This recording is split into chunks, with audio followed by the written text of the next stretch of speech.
Hello दोस्तों, कैसे हैं आप सब लोग। Welcome back to my channel. गाड़ी में से कभी भी बर्निंग स्मेल जैसी अगर आ रही है ना, खास तौर से जब भी आप गाड़ी के अपने ब्रेक्स दबाते हो, अप्लाई करते हो, तो आप लोगों को इस वीडियो के अंदर मैं बताऊंगा ये बर्निंग स्मेल आने के पीछे ब्रेक्स में से खास तौर से 10 ऐसे मेन रीज़न और उन्हीं के 10 सॉल्यूशन मैं बताऊंगा कि ये बर्निंग स्मेल आप लोगों की गाड़ी में से क्यों आती है। पूरी वीडियो एंड तक जरूर देखिएगा और जानकारी अगर पसंद आती है तो प्लीज़ वीडियो को लाइक, शेयर, चैनल को सब्सक्राइब आप लोग जरूर कर लीजिएगा। सबसे पहला रीज़न ये होता है कि गाड़ी अगर मान लो आप लोगों की न्यू ब्रांडेड है या आप लोगों ने नए नए ब्रेक पैड्स चेंज कराए हैं, तो उसमें होता क्या है कि जब भी नए ब्रेक पैड्स लगते हैं ना, तो उसमें क्या होता है, वो शुरू में इनिशियली बिल्कुल नए नए क्या होता है, वो रबर की ना उनके ऊपर कोटिंग होती है। तो जब भी आप ब्रेक्स को अप्लाई करते हो फर्स्ट टाइम या इनिशियल कुछ डेज, तो वो जो बर्निंग स्मेल आती है ना, वो उसी रबर की वजह से आती है जो उसके ऊपर कोटिंग हुई होती है। ये समय के साथ जो होती है धीरे धीरे अप्लाई करने के बाद चली जाती है। अब इसका मैं आपको सॉल्यूशन बताता हूँ। मान लो अगर ये बर्निंग स्मेल बहुत लंबे टाइम तक है, आपको पता है कि महीने 2 महीने निकल गए फिर भी ये स्मेल नहीं जा रही है, तो प्लीज़ अपने जो मैकेनिक है उससे कंसल्ट करो, क्योंकि ये जो स्मेल होती है शुरू में बिल्कुल चली जानी चाहिए। दूसरा रीज़न इमरजेंसी ब्रेक का अप्लाई होना। मैंने ना एक वीडियो बनाई थी काफ़ी दिन पहले, उसमें मैंने ये बताया था कि कई बार हमसे क्या गलती हो जाती है कि जब भी हम गाड़ी चलाते हैं ना, ये जो हमारा हैंड ब्रेक होता है ये लगा रह जाता है।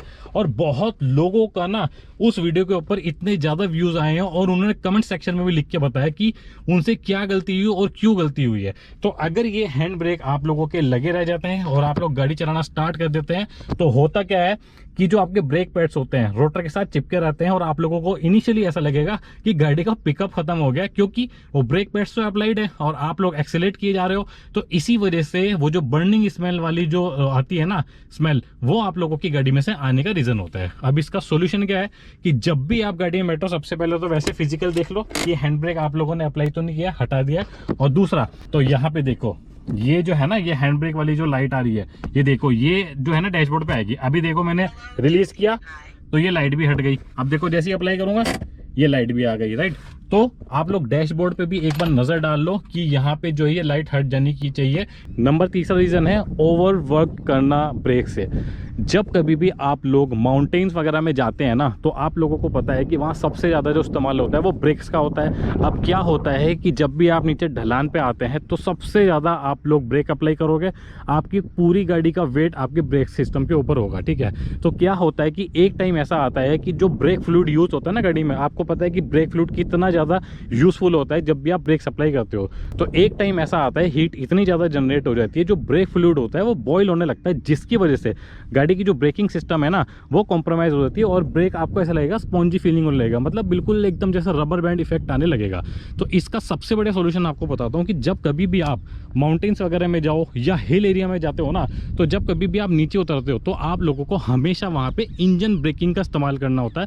इंजन ब्रेकिंग मैंने ऑलरेडी एक वीडियो बनाई थी, इंटरेस्टेड हो तो आप लोग वो वीडियो जाके देख सकते हैं।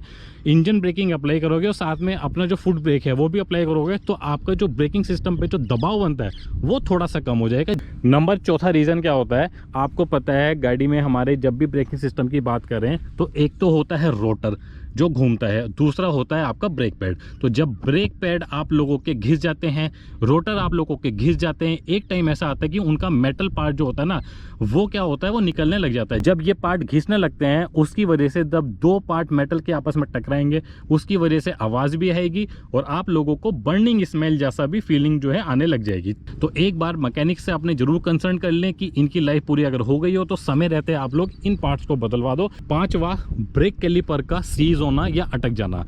आप लोग जानते होंगे कि जो ब्रेक कैलिपर होता है ना, उसका ये काम होता है कि वो आपका रोटर के साथ में ब्रेक पैड को दबा के रखता है और छोड़ देता है, दबा के रखता है छोड़ देता है। जब भी आप ब्रेक अप्लाई करते हो, मान लो ब्रेक कैलिपर आप लोगों का बहुत पुराना हो जाए या किसी कारणवश वो अटक जाए, तो क्या होगा कि आपके जो ब्रेक्स होंगे, वो जो डिस्क ब्रेक की खासतौर से बात कर रहा हूँ, वो रोटर के साथ चिपके रह जाएंगे। और अगर आप अपना जो फुट है वो भी रिलीज कर दोगे ना, तब भी जो आपके ब्रेक पैड है वो रोटर के साथ चिपके रहेंगे। तो एक टाइम ऐसी कंडीशन आएगी वो इतनी ज़्यादा हीट जनरेट करेगी और आप लोगों का फ्रिक्शन बहुत ज़्यादा महसूस होगा और गाड़ी आप लोगों की दब के चलेगी, जिसके वजह से आप लोगों को बर्निंग स्मेल फील होगी। इसका मतलब क्या हुआ कि जो कैलिपर है आप लोगों का वो फॉल्टी है। अब इसका सोल्यूशन क्या है?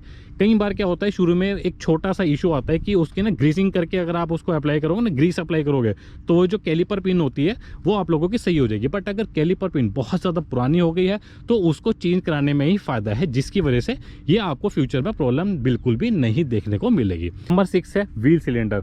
व्हील सिलेंडर खास तौर से यूज होता है आपके पीछे के जो रियर में जो ड्रम ब्रेक्स होते हैं ना उसमें। अगर मान लो ये जो आपका व्हील सिलेंडर है ये अटक जाए, स्टक हो जाए, तो उसकी वजह से क्या होगा? स्टक होने की वजह से, अटकने की वजह से जो आप लोगों के पीछे जो ब्रेक्स हैं वो आप लोगों के अप्लाइड रहेंगे। जिस तरीके के पहले वाले केस में मैंने आपको बताया था कि जो कैलिपर पिन है अगर वो अटक जाए तो डिस्क आपके चिपक जाएंगे, इसी प्रकार से व्हील सिलेंडर आप लोगों का जैम हो जाए या स्टक हो जाए, अटक जाए, उसकी वजह से भी जो ब्रेक्स हैं वो अप्लाइड रहेंगे, जिसकी वजह से क्या होगा? फ्रिक्शन ज़्यादा होगा, हीट जनरेट होगी और आप लोगों को बर्निंग स्मेल जो होगी वो देखने को मिलेगी। तो अगर आप लोगों का व्हील सिलेंडर जो है वो स्टक हो गया तो उसको एक बार जो है उसकी सर्विसिंग वगैरह, या अगर बहुत ज़्यादा पुराना हो गया है तो उसको एक बार रिप्लेस करा दो ताकि फ्यूचर में ये प्रॉब्लम ना आए। नंबर 7, ब्रेक फ्लूइड जो होता है ना वो ट्रेवल करने के लिए क्या होता है? ब्रेक लाइंस होती हैं और आपके कुछ हॉजेज होते हैं, ठीक है। अगर मान लो ये आपकी जो ब्रेक लाइंस हैं वो चौक हो जाएं या ख़राब हो जाएं, उसकी वजह से क्या होता है कि जो आपका ब्रेक फ्लूइड है वो सही तरीके से ट्रेवल नहीं हो पाता। उसमें होता क्या है कि जब भी आप ब्रेक्स अप्लाइड करोगे तो वो आपका जो ब्रेक फ्लूइड होगा वो ट्रेवल होकर अंदर ब्रेक्स तक तो चला जाएगा बट वो रिटर्न नहीं आ पाएगा, जिसकी वजह से क्या होगा? वो आपका जो पूरा का पूरा जो मैकेनिज्म होता है, जो फ्लो होता है ब्रेक फ्लूइड का खास तौर से, वो रुक जाता है। और कई बार ऐसा होता है कि ये जो हॉज होती हैं, सेम मैंने जैसा आपको बताया कि अगर आपकी जो हॉजेज होती हैं वो कहीं से अगर दब जाए, पिंच हो जाए, उसकी वजह से भी क्या होगा कि जो आपका ब्रेक फ्लूइड होगा वो ट्रैवल तो करेगा बट वो रिटर्न आने में प्रॉब्लम, वो जो फ्लूइड होगा वो कई बार लीक भी हो सकता है। अब वो लीक होकर जब बाहर निकलेगा और जब ब्रेक्स अप्लाइड होंगे उसकी वजह से क्या होगा? जब घर्षण पैदा होगा वो हीट जनरेट होने की वजह से वहां पे वो बर्निंग स्मेल का इफेक्ट जो है देना शुरू कर देगा जो फ्लूइड होगा। तो अगर आप लोगों की जो ब्रेक लाइंस हैं वो खराब हो चुकी हैं या जो हॉजेज हैं वो कहीं से दब गई हैं तो इसको रिप्लेस करा लो ताकि आप लोगों को प्रॉब्लम फेस करने को ना मिले। नंबर 8, ये जो मैंने आपको ब्रेक फ्लूइड बताया, ब्रेक फ्लूइड आपको एक बार खोल के दिखाता हूँ यहाँ से कहाँ से निकलता है। देखो ये होता है ब्रेक फ्लूइड यहाँ पे, राइट। अब ये जो पूरा ब्रेक फ्लूइड होता है ना ये ट्रेवल होके जाता है आपके ब्रेकिंग सिस्टम तक। अगर मान लो ये ब्रेक फ्लूइड आपका बिल्कुल वहाँ पे जहाँ से आप ब्रेक अप्लाइड करते हो वहाँ पे ये लीक हो रहा है आपके रोटर पे या आपके कैलिपर पे, तो उससे होगा क्या? जब भी आप ब्रेक अप्लाइड करोगे वो लीक होने की वजह से वहाँ पे वो बर्निंग स्मेल जो होगा वो इफेक्ट आएगा।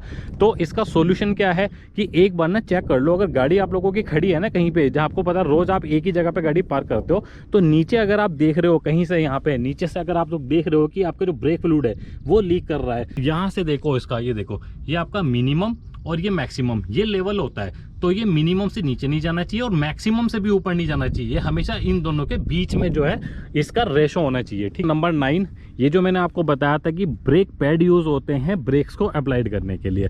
कई लोगों की आदत ये होती है कि वो जेन्युइन पार्ट ना लगा के ना सस्ते आफ्टर मार्केट पार्ट्स लगवा लेते हैं। अगर आप लोगों ने ये जो ब्रेक पैड्स हैं जब चेंज करवाते हो ये सस्ते वाले लगवा लिए तो इससे होगा क्या?